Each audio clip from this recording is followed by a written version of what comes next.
రాష్ట్ర రాజకీయాలు మునుపెన్నడూ లేనంత ఆసక్తికరంగా మారాయి. ఓవైపు ఆపరేషన్ గరుడ నిజమో వట్టిదో అర్థం కాక రాజకీయ నాయకులు, ప్రజలు అయోమయంలో పడిపోతుంటే, మరోవైపు కోడికత్తి ఎపిసోడ్ సంచలనం సృష్టిస్తోంది. జగన్ను పొడిచిన వ్యక్తి అందుబాటులోనే ఉన్నా ఎందుకు పొడిచాడో, దాని వెనుకున్న సూత్రధారులెవరో ఇంతవరకు తేలలేదు. ఇలాంటి పరిస్థితుల్లో 2019 ఎన్నికల విజేత ఎవరనే దానిపై అందరిలోనూ ఆసక్తి నెలకొంది. ఈ నేపథ్యంలో టాలీవుడ్ హీరో శివాజీ అప్పుడప్పుడు ప్రెస్ మీట్లతో కలకలం రేపుతున్న సంగతి తెలిసిందే. శివాజీ గత కొంతకాలంగా ఆపరేషన్ గరుడ అంటూ సినిమా లెవెల్లో కుట్రలు జరుగుతున్న సంగతి బయటపెడుతున్నాడు. ఏపీలో అస్థిర పరిస్థితులు సృష్టించేందుకు కేంద్రం అనేక ప్లాన్లేస్తుందంటూ ఒక్కొక్కటిగా వివరిస్తున్నాడు. జగన్పై దాడి విషయం కూడా అప్పట్లోనే చెప్పాడు శివాజీ. ఓ ప్రధాన ప్రతిపక్ష నేతపై దాడి చేసి రాష్ట్రం అల్లకల్లోలం అయ్యేలా చేస్తారని హెచ్చరించాడు. శివాజీ చెప్పినట్టే జగన్పై దాడి జరగడంతో ఆపరేషన్ గరుడ నిజమేనని అందరూ నమ్మారు. తాజాగా మరోసారి శివాజీ సంచలన వ్యాఖ్యలు చేశాడు.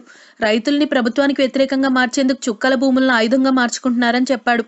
చుక్కల భూముల రిజిస్ట్రేషన్లు నిలిపేస్తే రైతులు ప్రభుత్వంపై తిరగబడతారని, దాంతో వారి ఓట్లన్నీ అధికార పక్షానికి దూరమవుతాయని వివరించాడు. రైతులకు వ్యతిరేకంగా చుక్కల భూముల రిజిస్ట్రేషన్లకు కొందరు అధికారులు అడ్డుపడుతున్నారని శివాజీ ఆరోపించాడు.